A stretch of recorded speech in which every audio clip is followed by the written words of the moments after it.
You got to know that there are differences in intelligence. It's really important. If you go into a job and you're not smart enough for that job, you're going to have one bloody miserable time. And you're going to make life wretched for the people around you because you won't be able to handle the position. And as you climb hierarchies of competence, the demand on fluid intelligence increases.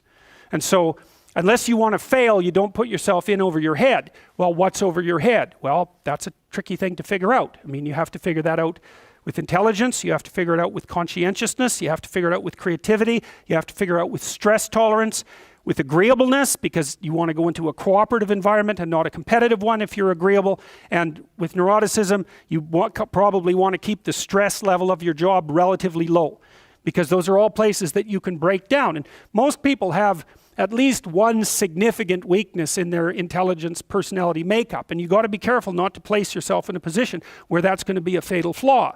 But what you really want to do, as far as I can tell, if you want to maximize your chances for both success and let's say well-being, is you want to find a strata of occupation in which you would have an intelligence that would put you in the upper quartile. That's perfect. Then you're a big fish in a small pond. And you don't want to be the stupidest guy in the room. It's a bloody rough place to be.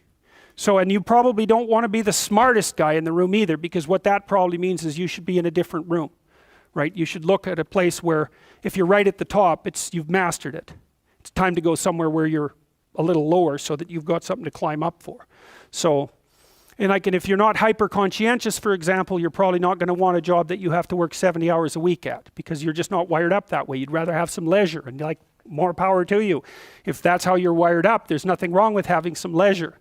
But if you're someone who can't stand sitting around doing nothing ever, then maybe you can go into a job that's going to require you to work 75 hours a week. And almost all jobs that are at the top of complex dominance hierarchies require very high intelligence and insane levels of conscientiousness, as well, generally speaking, as pretty damn high levels of stress tolerance, because that can knock you out too, because there's going to be sharp fluctuations in your career, generally speaking, at the higher levels of a structure, and you have to make very complicated decisions, often with very short time horizons. So you have to decide if that's what you want.